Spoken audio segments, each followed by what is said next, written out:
This is Pet Life Radio. Let's talk pets. Welcome to Animal Rights on Pet Life Radio. Thank you so much for joining us today. I'm super excited. We've got a good pal, our buddy, Donna Andrews, coming on the show. And we're going to talk to Donna a little bit about her latest in the Meg Langslow Mystery Series, Murder, She Wrote. Love the titles. Always love the titles.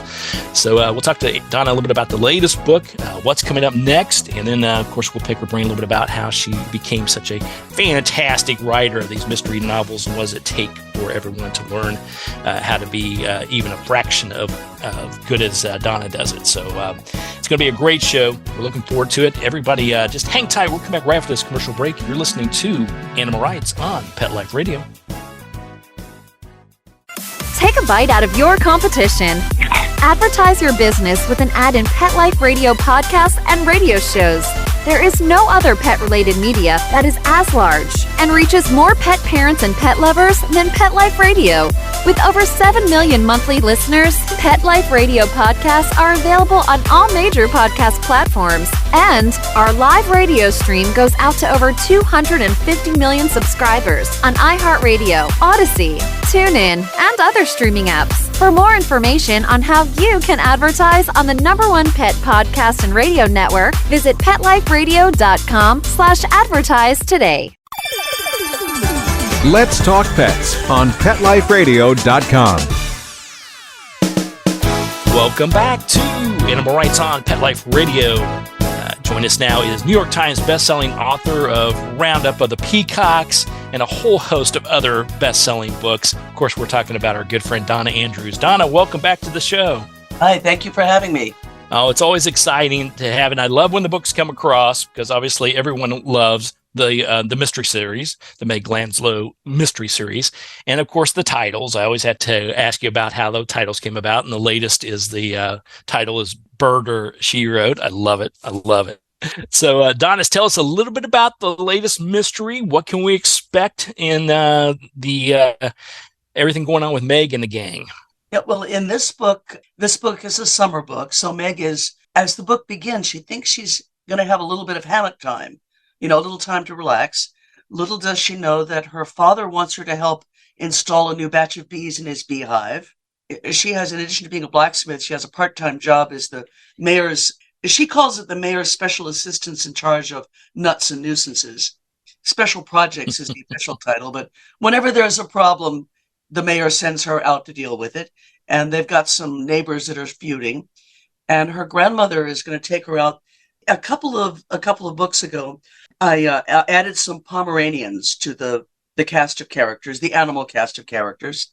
One of my canine nieces is half Pomeranian, and I think they're just adorable. Yes. Her cousin, the county forensic guy, the CSI guy, he's teaching the dogs to do scent work. I mean, just because they're not bloodhounds doesn't mean they can't do it. I actually know someone who knows a dachshund that does search and rescue stuff. But the Pomeranians are being taught search and rescue or cadaver dog work. And one of the things that cadaver dogs can actually do that I learned about while researching this, they can find graves, not just fresh dead bodies. They can go out and find a graveyard that's a grave that's 10 years old or 10 centuries old. A lot of historians and archaeologists are using cadaver dogs to help locate graveyards, particularly graveyards that wouldn't be marked, like indigenous graveyards or slave graveyards. So Meg's grandmother and the deacon of the local church, they're looking for a graveyard that was associated with the old version of the church. And they're out in the woods looking for this graveyard. And of course, they find a fresh body, much too fresh. And that kicks off the mystery because the body is not there by accident. He's been murdered. So I have a lot of fun with that. There are bees, and the bird of the book is hummingbirds. Because we're working on the pollinators here. Yeah, absolutely. Yeah, the book resonates in so many fashions. And I love the fact that every time I pick up one of your books and I find Meg just having a nice casual day. She's trying a new hobby or she's got a new job. She's got something simple going on. And then, bam, no, not so fast. We got a dead body or something going on. Yeah, who I kind of feel sorry for in addition to Meg? The chief of police, Chief Henry Burke. He spent a very good career. In the backstory, he was a homicide detective in Baltimore. So he knows homicides. He's a seasoned police officer. But this was supposed to be his retirement career, being the police chief of this sleepy little small town. I guess he hasn't figured out yet that there's a mystery writer working his small town. So he's running across not as many bodies as he used to, but more than he expected in his peaceful retirement second job. So, yeah.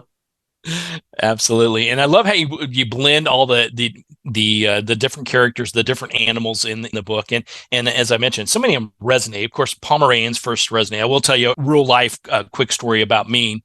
When I was in college, dating my now wife, she had always wanted a Pomeranian.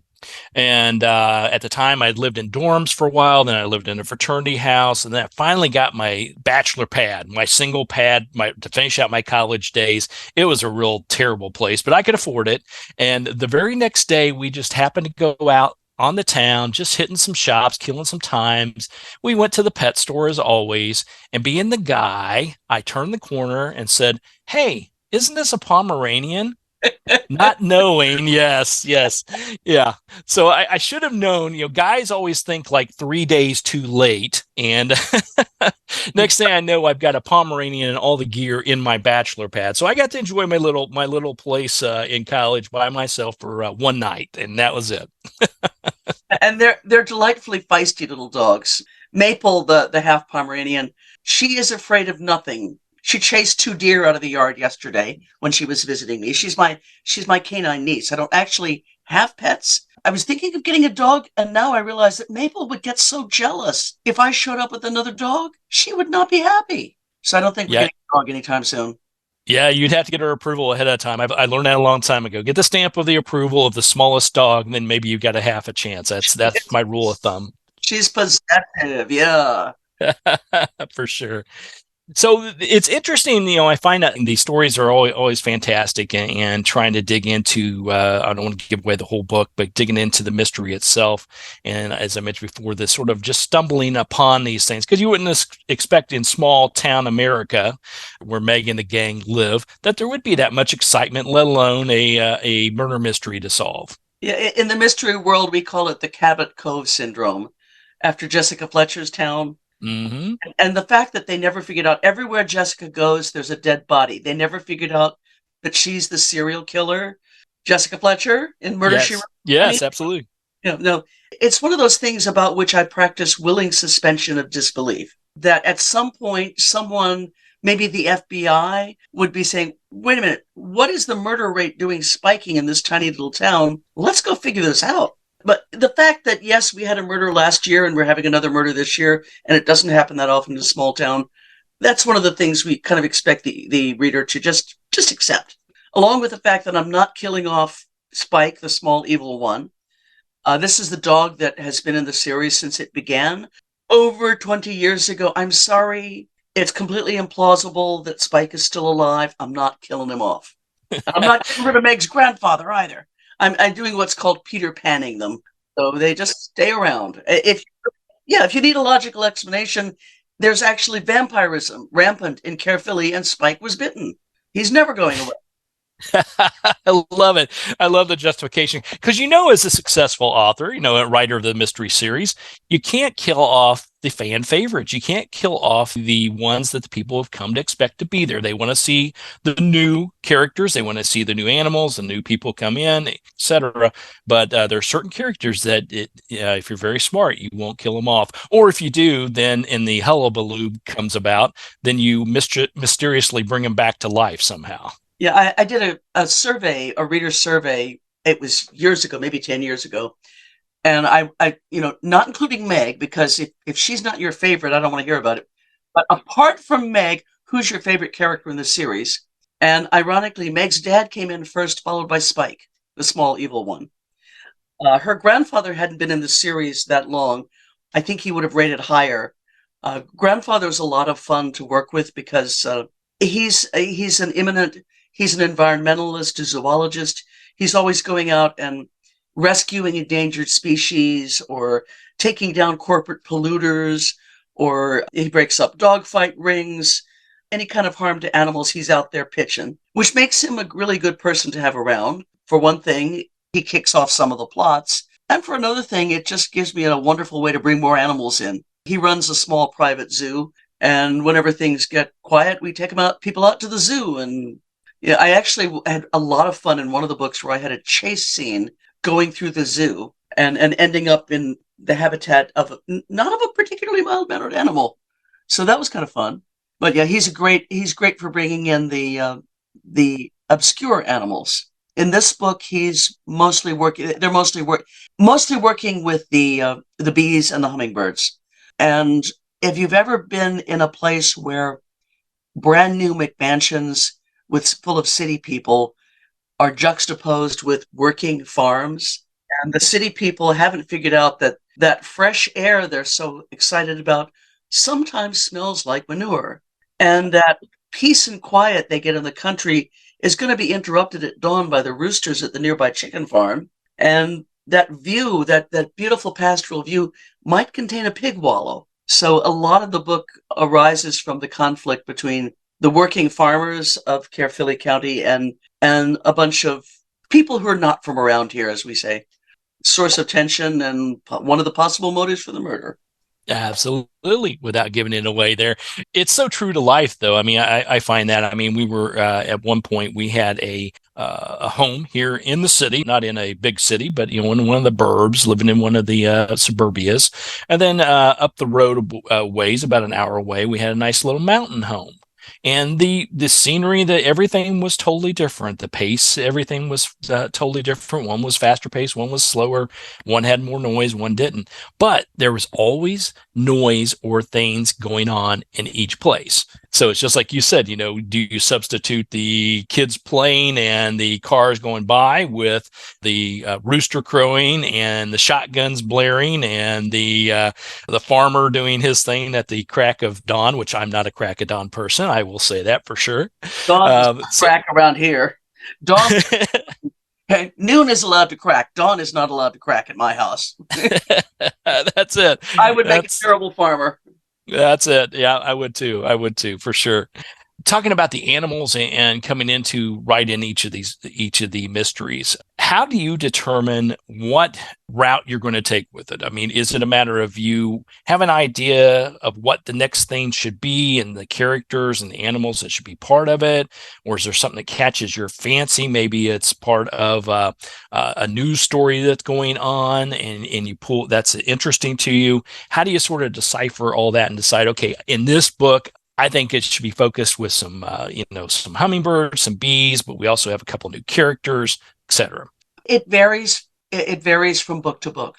I mean, sometimes I come up with an idea that I really want to do, and I shoot it to my editor and see if he likes it. And sometimes it grows naturally out of what happened there can be story arcs. Like in one book, Meg is pregnant, so she's going to have small people in the next book.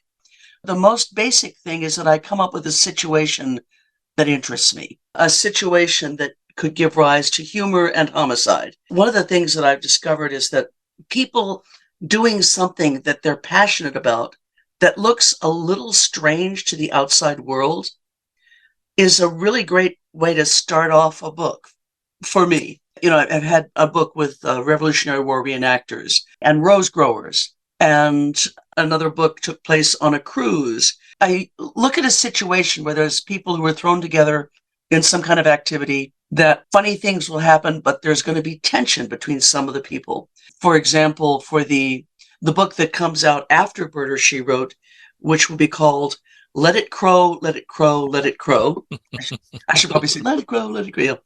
I wanted it all three times to make it clear there was echoing the Christmas Carol. It's a Christmas book. Readers have always been suggesting, why don't you have Meg compete in Forged in Fire? Which, for anyone who hasn't heard of it, it's a television show. It's kind of like a reality TV competition show where they get 4 bladesmiths, guys who make swords, and they have them compete. Whoever does the best sword wins. Well, I thought people kept saying, why doesn't Meg do that? Because Meg is too smart to do something like that. Meg does not see this as something that would be fun to do. But readers kept suggesting it, and it was kind of a natural fix. But suddenly I realized, okay, Meg doesn't want to do it. She would normally, she would normally refuse. But what if a friend of hers needs her to pitch in because otherwise the project is going to fall apart? So in Let It Crow ×3, one of Meg's blacksmith friends is organizing it's kind of like a wannabe Forged in Fire called Blades of Glory. And it's a sword making competition. And they ask Meg and she says no. She says no repeatedly, but the night before the contest is supposed to begin, her blacksmithing mentor, who is a competitor, is mugged and they break his arm. And they realize they don't have 6 blacksmiths to compete in this show. And unfortunately, Meg is about to say sorry, but she finds out that Falk has invested money in this show. He's lent the organizer money, and he's going to be in a serious financial pickle if the show doesn't go on. So under duress, to help her friend, Meg said, okay, I'll do it, and I want to enjoy it.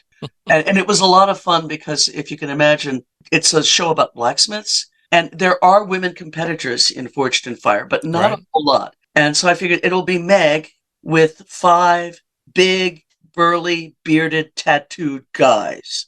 And she will stand out in the crowd.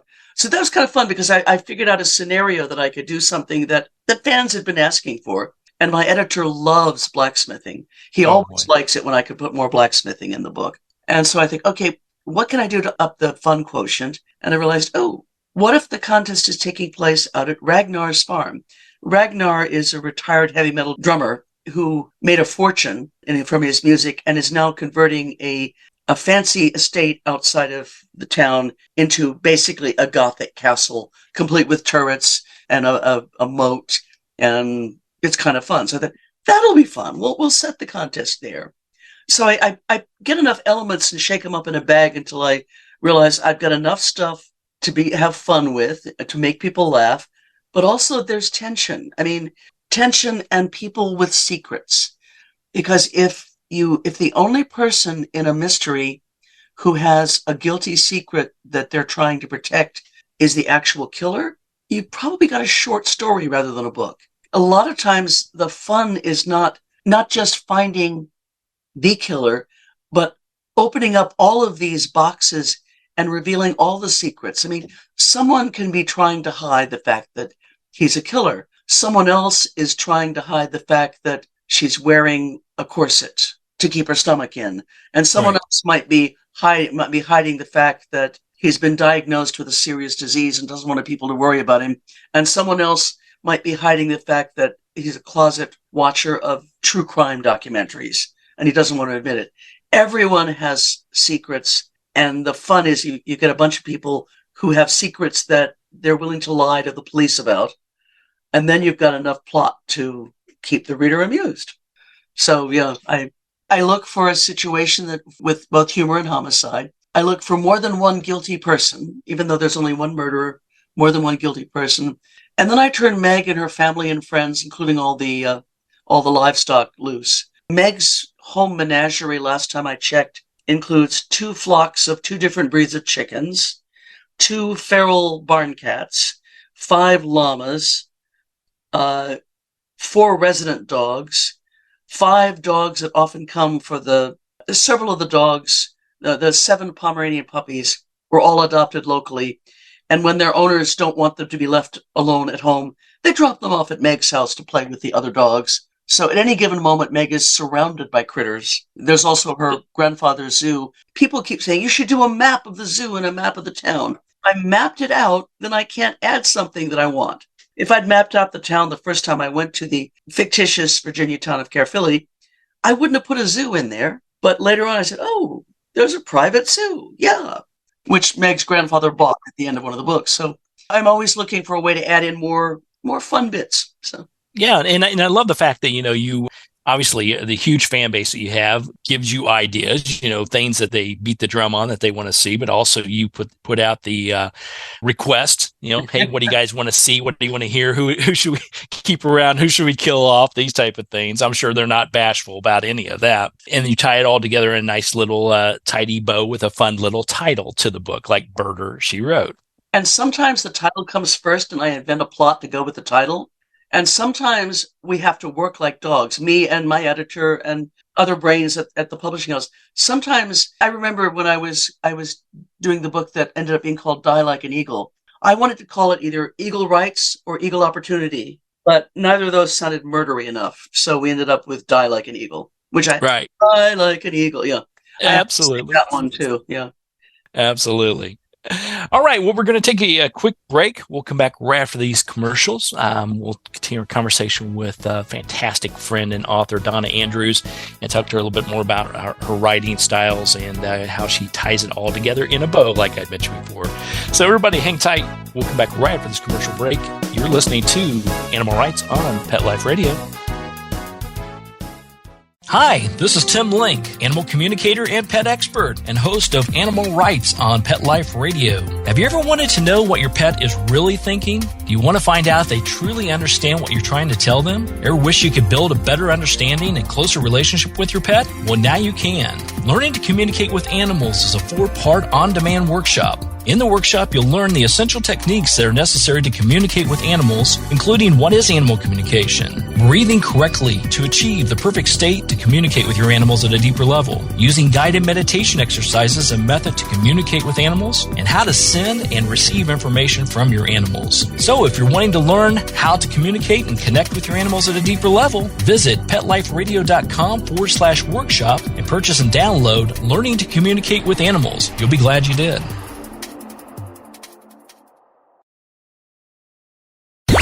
Let's talk pets Let's talk pets on Pet Life Radio. Pet Life Radio. PetLifeRadio.com. Welcome back to Animal Rights on Pet Life Radio. Continue our conversation with New York Times bestselling author Donna Andrews.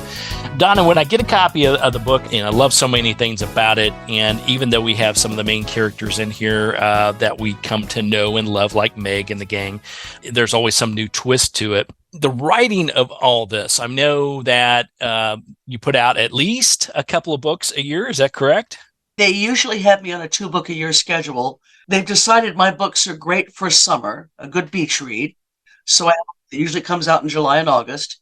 And then if you're writing in the lighter end of the genre, Christmas mysteries are a big draw. So they usually try to have me do a Christmas book. Not every year over the course of my publishing life, but most years recently. So it's getting harder to find Christmas titles, but we're still working on it. Well, I'm sure there are plenty out there. Pull out your old Bing Crosby albums and things of this sort. Maybe you'll hear some tunes there that'll pull it in together. But putting together the books, I mean, just in this series, the Meg Langslow series, this is the 33rd going on the 34th book in just this series alone.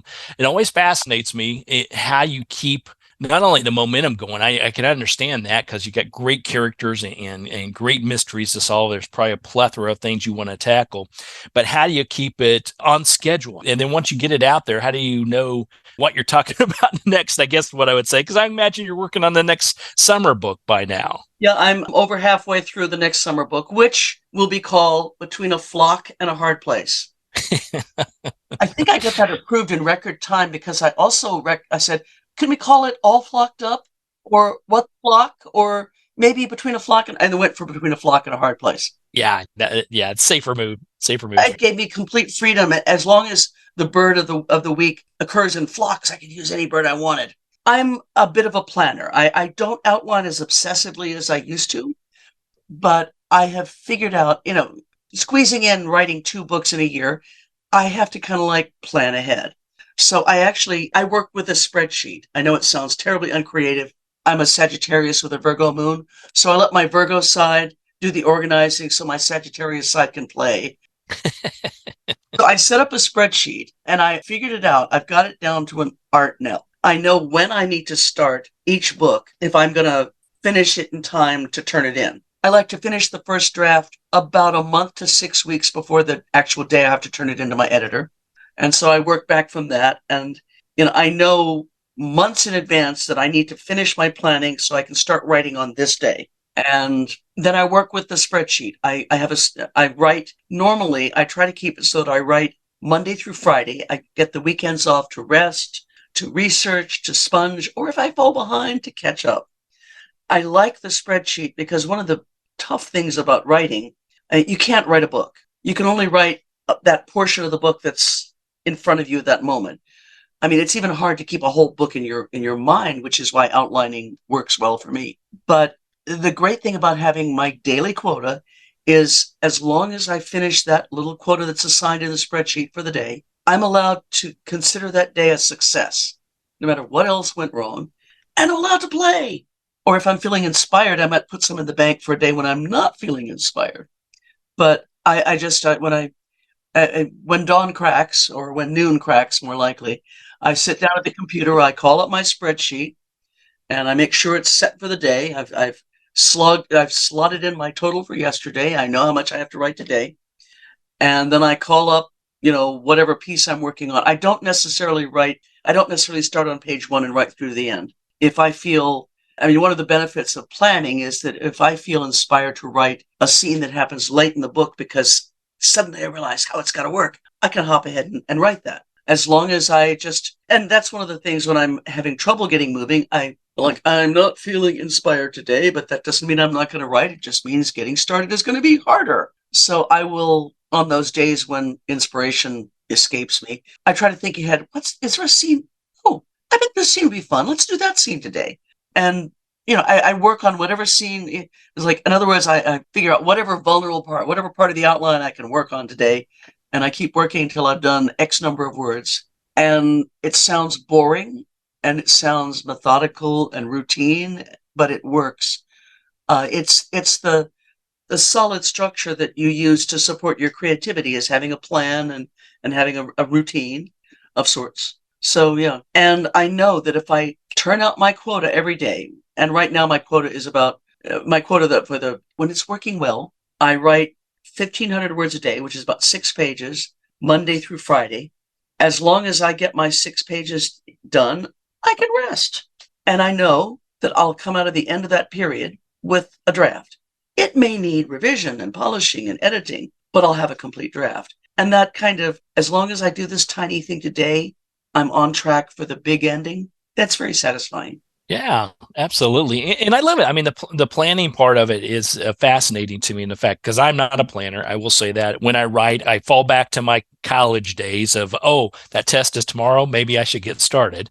But I love the fact that, you map it out and you can give yourself some leeway when you need to. And truthfully, the amount of words that you write on a given day, it doesn't sound all that obtrusive, that, oh my gosh. But if you didn't have your format, if you didn't have your spreadsheet, all of a sudden that one day slippage becomes 10 days. And now you find yourself in a little bit of pickle. I had a problem that my publisher had a data breach that they had to shut down all their animated systems last fall. And one of the things that happened was that my contract for the next batch of books was sort of in the system. And by the time they got their system online again and extracted the contract, I'm like, I forgot that we moved my deadline for the Christmas book up a month. This is going to be interesting because I should have started it already. And I swore I would never, I had that, I've had that happen before once, even worse, because of a lot of stuff that was going on, I did not start a book when I should have because I was doing other life stuff that I couldn't get away with. But I did my own little personal NaNoWriMo and wrote 80,000 words in 36 days. I didn't do much else. And I swore I will never, ever do that again. And that's when I not only came up with a spreadsheet, but figured out and mark on my calendar when I get a new calendar for the coming year, I mark on my calendar the dates when I have to start this book and this book.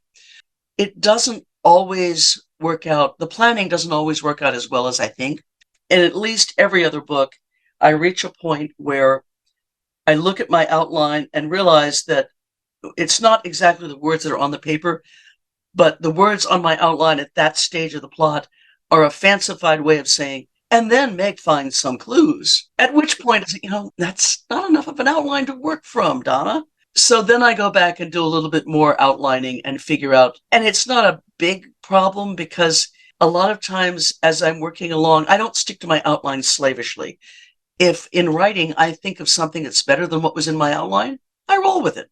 And I eventually go back and figure out, okay, I'm doing this instead of that. What else do I need to change? So usually by the time I reach I call it the oops, Meg finds some clues phase. Usually by that point, it's a good time to take stock and see if the direction I originally thought I was going still works, or if I've thought of something better. So I recently, when the girls, my canine nieces, were over here to do their spa treatment yesterday, I realized I had reached the oops, Meg finds some clues phase. And even though they're the home groomer, I have one of those mobile groomers, even though the mobile groomer is a lot less stressful than taking them in to the place with all the barking dogs, where they get so terrified that they pee on the floor, and I feel so guilty. So I told my brother, I will give you grooming for the girls in the mobile groomer as a Christmas present. He said, okay. So I just pick up the girls, bring them over, and we hang out all day. And if they're stressed after their grooming, we have lap time. So while sitting there with my phone in one hand, petting a stressed out dog with the other, I kind of solved okay, let's drill down into the details of what happens in the next second half of the book, which was very satisfying because now I'm cooking along again. There you go. Yeah. So they end up being a great muse, and you can be the great auntie. And about the time they need to go home, you can turn them back over, and you got your puppy fixed for a while. Oh, yeah. I live only a couple of miles from where my brother, their daddy, lives. He's a psychologist who sees patients, and he knows that if one of his patients has an emergency and he has to work in a session, and he was going to be home late, can you go air the girls? So I do. Yeah, because I can't imagine that having little yappers around when you're trying to do a serious private session. Those things don't blend very well. He's got a well soundproofed room when he's working from home, and he also usually does his work from the office where the dogs stay at home. But there you go. So, and their adventures help inspire the adventures of Spike and the Pomeranians. So they're literary characters now. Absolutely. And their cut of the royalty is just some doggy biscuits and treats and puppy rubs. That works out well. They like the full moon chicken jerky. Ah, I keep them supplied with the full moon chicken jerky. They like that. Yummy. Well, Donna, where can people find out more about what's going on with you and activities, the latest books, all that good stuff? They can check out my website, donnaandrews.com. You can also find me on Facebook. If you Google Donna Andrews, you'll probably see me. I have an author page and a personal page, and I'm usually on Facebook. If you don't like political stuff, I occasionally share that on my personal page. But the author page is mostly just news about the books. The next book, Murder, She Wrote, will be officially hit the stores on August 1st, I believe. And I'll be doing a couple of signings in the local area. I'm also going to the BoucherCon Mystery Convention in San Diego over the Labor Day weekend. Readers who are really keen on mysteries, if you are in the San Diego area or want to travel there, it's a fun event. It's something like 2,000 people who are either writers or readers, and we have about 4 or 5 days of panels and gatherings, and you could probably meet your favorite mystery writer having a margarita in the bar.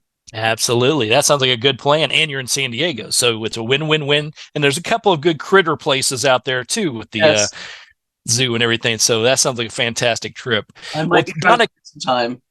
Yeah. You have to.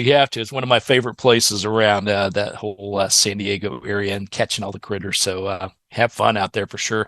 So everybody will get the message out on that. And while you're at it, before you get there, make sure you pick up the latest in the Meg Langslow Mystery Series, Murder, She Wrote, and the upcoming Christmas one, Let It Crow, Let It Crow, Let It Crow. Oh boy, you couldn't tell I was a music major for a while in college. Good thing I didn't finish with that degree. So, Donna, congratulations on everything once again, and we'll look forward to chatting with you a little bit down the road. Great, thank you. All right, well, we're coming to end the show today. I want to thank everyone for listening to Animal Rights on Pet Life Radio. I want to thank the producers and sponsors for making the show possible. If you have any questions, comments, or ideas for the show, or want to find some great animal-related entertainment, go to PetLifeRadio.com. You can drop us a line. We'll be glad to answer your questions, entertain your comments, and bring on the people you want to hear from most. And while you're at it, check out all the other wonderful shows and hosts. It's a cornucopia of wonderful, wonderful entertainment. That's PetLifeRadio.com. So until next time, write a great story about the animals in your life, and who knows, you may be the next guest on Animal Rights on Pet Life Radio. Have a great day. Let's Talk Pets, every week on demand, only on PetLifeRadio.com.